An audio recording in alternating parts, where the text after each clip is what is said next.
tribes, welcome back to Executive Hausa Tutors channel where learning is fun.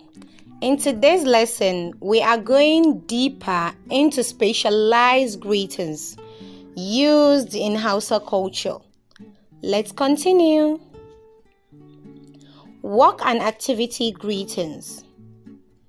In Hausa culture, you greet people according to what they are doing. Sanni da aiki, well done. Used when someone is working, cooking, sweeping, office work, and farming. Sanni da ƙoƙari, shows support and encouragement. Sanni da dawowa, welcome back.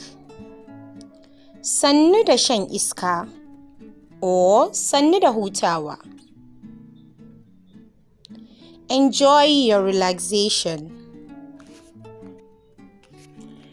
Greetings for arrival and departure. Sannu da zuwa, said to visitors, very polite. Sannu da dawowa, welcome back home. Sai anjima, see you later.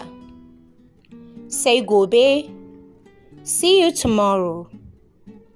Sai wani lokacin, till another time. Allah ya kiyaye hanya. May God protect you on your journey. Religious and spiritual greetings. Barka da Sallah, used during Eid, Islamic celebration.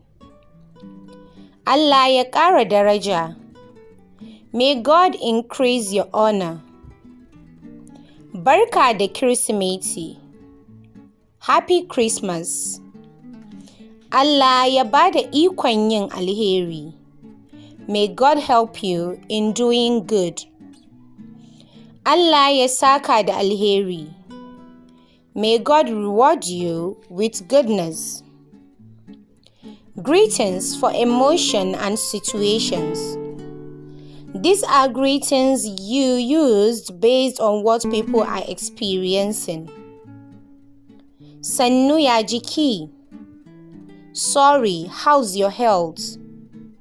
Used gently with a soft tune. Sannu ya jimami. Or ya haƙuri. Sorry for your loss or sorry for your pain. Sanni dai.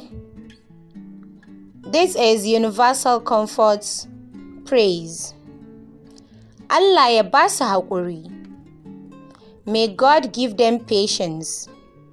Used after sad news. Allah ya tsare. May God protect you. Useful when someone shares a worry. Allah ya kawo sauƙi. May things become easier. Let's go over this again.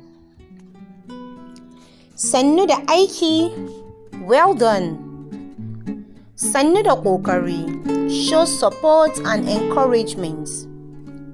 Sannu da dawowa, welcome back.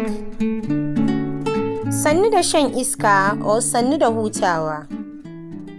Enjoy your relaxation.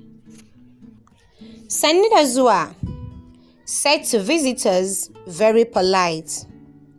Sannu da dawowa, welcome back home. Sai anjima, see you later.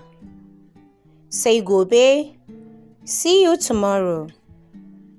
Sai wani lokaci, till another time. Allah ya kiyaye hanya. May God protect you on your journey. Barka da Sallah, used during Eid or Islamic celebration. Allah ya ƙara daraja. May God increase your honor. Barka da Kirsimeti. Happy Christmas. Allah ya ba da ikon yin alheri. May God help you in doing good. Allah ya saka da alheri. May God reward you with goodness. Sannu ya jiki. Sorry, how's your health? Sannu ya haƙuri. Or sannu ya jimami. Sorry for your loss or sorry for your pain.